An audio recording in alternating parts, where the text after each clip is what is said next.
เจ้าท่านผู้ชมเฮามาสืบต่อรายงานเกี่ยวกับ7ชีวิตที่ติดอยู่ในถ้ำบ่ฮู้ว่ามาฮอดปัจจุบันนี้ชะตากรรมจะเป็นแนวใดเดี๋ยวนี้ก็ถือว่ากู้ภัยจากทางประเทศไทยและก็กู้ภัยจากทางสปปลาวนี่ก็แม่นว่าคุณเขียวในการค้นออกค้นหาก็คือในมื้อนี้เนาะมื้อนี้วันที่24พฤษภาค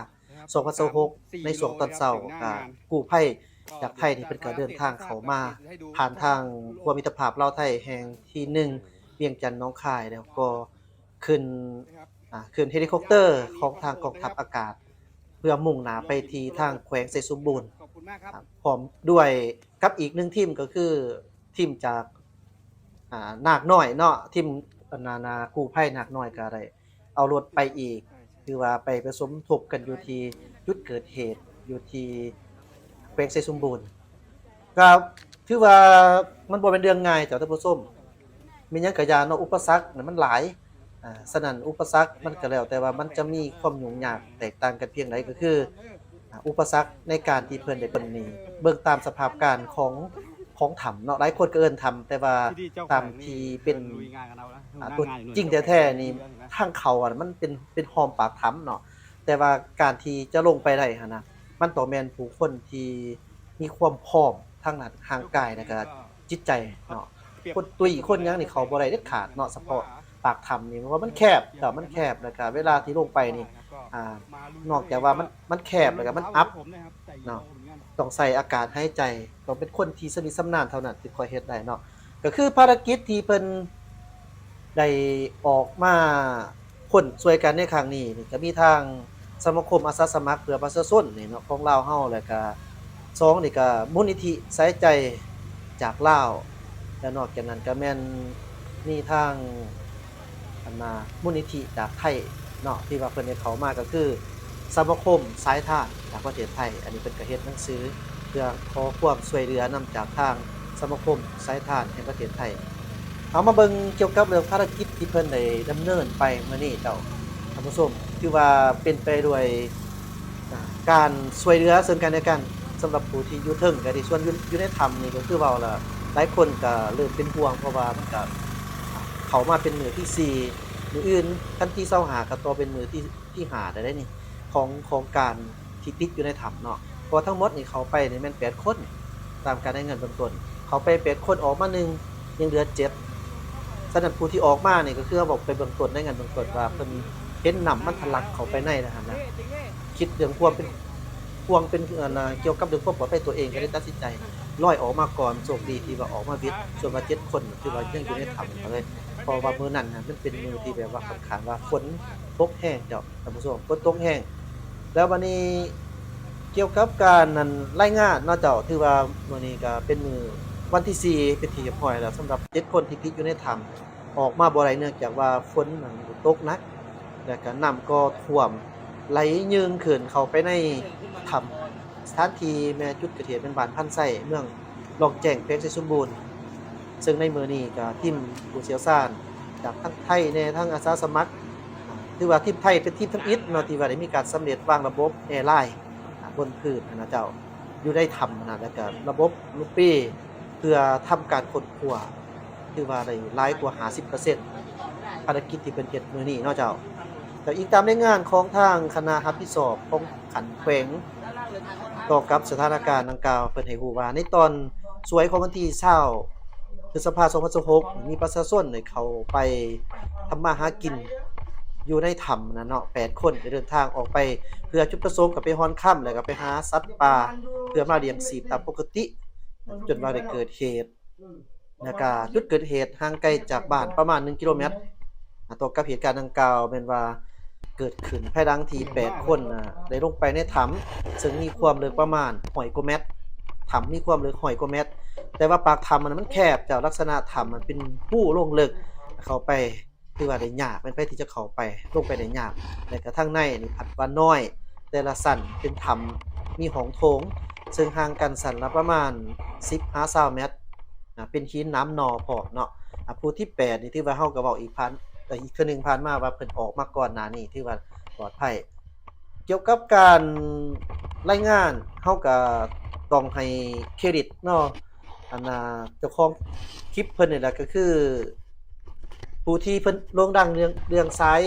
เกี่ยวกับเรื่องกู้ภัยอย่างต่างๆของประเทศไทยเนาะชื่อจักรเนาะคุณจักรบ่ชื่อเพิ่นเนาะประมาณนี้เจ้าก็ถือว่าเพิ่นก็เองก็ได้ออกให้เราได้เห็นเกี่ยวกับการเคลื่อนไหวต่างๆเบื้องต้นนี้เพิ่นก็ได้มีการเลาะย่างอ้อมรอบจุดที่เกิดเหตุเพื่อเขาสิเว้ากันว่ามันเพื่อไปวิจัยไปกวดเบิ่งว่าจะมีการวางแผนกันจังไดในการกู้ชีพอิหยังต่างๆนั่นน่ะเนาะครับในช่วงเวลาที่ต่อมานี่ก็ถือว่าเพิ่นก็ได้มีการนำเกี่ยวกับทีมกู้ภัยนี่ได้ลงไปให้ท่านผู้ชมได้เบิ่งภาพบรรยากาศที่อยู่ในถ้ำเจ้าว่าเป็นจังไดเนาะเจ้านี่ก็ขอขอบใจอีกเทื่อนึงเนาะนำผู้ทั้งชื่อคุณจัดแล้วก็คุณมนัสอิหยังประมาณนี้เจ้าที่ว่าได้เอาคลิปให้เราได้เห็นในครั้งนี้เจ้า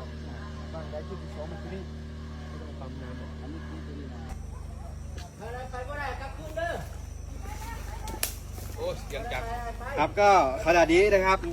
เดินเท้านะครับ เราลงจากฮอนะครับลงจากเฮลิคอปเตอร์เสร็จก็ต้องมาเดินขึ้นเขาอีก3-4 กิโลนะครับ เพื่อที่จะไปที่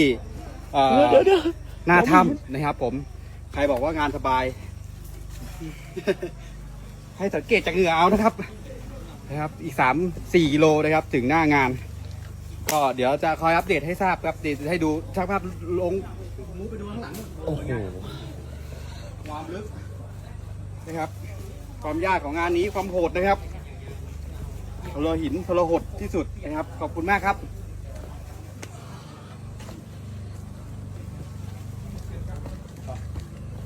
หยุดยักเฟซครับพี่ลงติดเนาะใช่สบายดีตำรวจนี่แหละ เจ้าที่ท่านผู้ชมเห็นอยู่ตอนนี้แม่นทานพลจัตวาบัวพันธ์อินทปัญญาท่านเองนี่ถือว่าเป็นประธานคณะกรรมการปกครองแขวงไสสมบูรณ์เจ้าแขวงที่ว่าได้ลงพื้นที่เยี่ยมยามให้กำลังใจทั้งทหารตำรวจหน่วยกู้ภัยและก็ภาคส่วนที่เกี่ยวข้องในการช่วยเหลือประชาชนผู้ที่ติดอยู่ในถ้ำอยู่ที่บ้านพันไซเมืองหนองแจ้งแขวงไสสมบูรณ์ในตอนนี้ท่านได้ลงมาด้วยตัวเองเนาะเจ้านี่ก็ถือว่าเป็นขวัญในการกำลังใจให้กับทีมงานกู้ภัยและก็พ่อแม่พี่น้องประชาชนถือว่าก็เพิ่นก็ได้ร่วมทุกข์ร่วมสุขนำเนาะอันนี้ก็เป็นสิ่งที่น่าปลื้มใจที่ว่าเห็นผู้รับผู้ใหญ่ก็ให้ความสำคัญได้เอาใจใส่แท้ๆลงติดตามถึงสถานที่เกิดเหตุเจ้า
พี่จริงพี่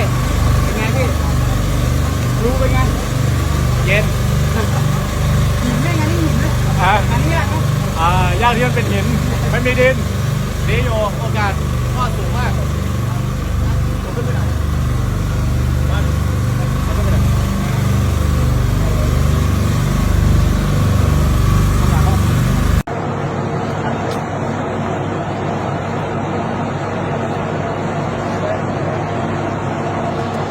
ที่หนึ่งขึ้นมา1 คน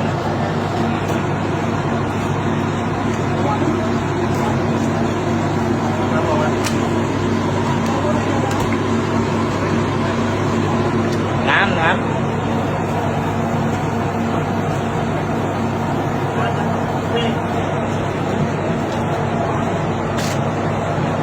ไม่หนึ่งไม่ติดต่อไม่ได้เลยที่ทำเลย ด้านล่างเลยทางคนท้ายของขันวันนี้ด้านล่างเลย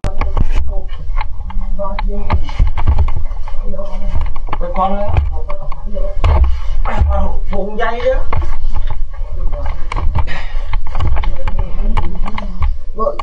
เดี๋ยวประมาณดู30 เมตรดิมันลุกมีไปเนาะประมาณ30 เมตรนี่ก็พอผงใหญ่เสียงมากเลย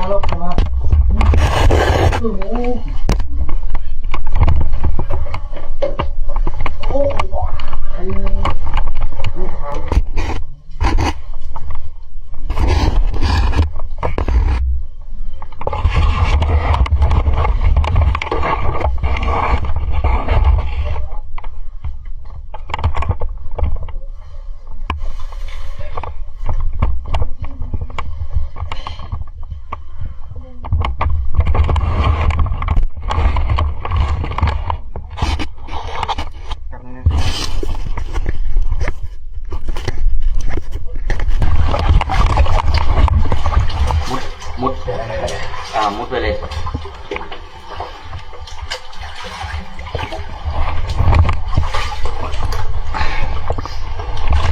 มา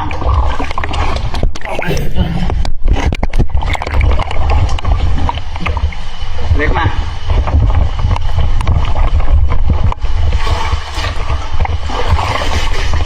มันต้องเป็นถุงใหญ่อย่างนี้มามันเป็นถุงใหญ่อย่างนี้แล้วไปไหนต่อทีนี้เดินไปอีกนี่เหรอที่มันเป็นแค่แล้วมันบาดใช่มันจะเป็นลักษณะเจ้าต้องขอขอบใจอีกเทื่อหนึง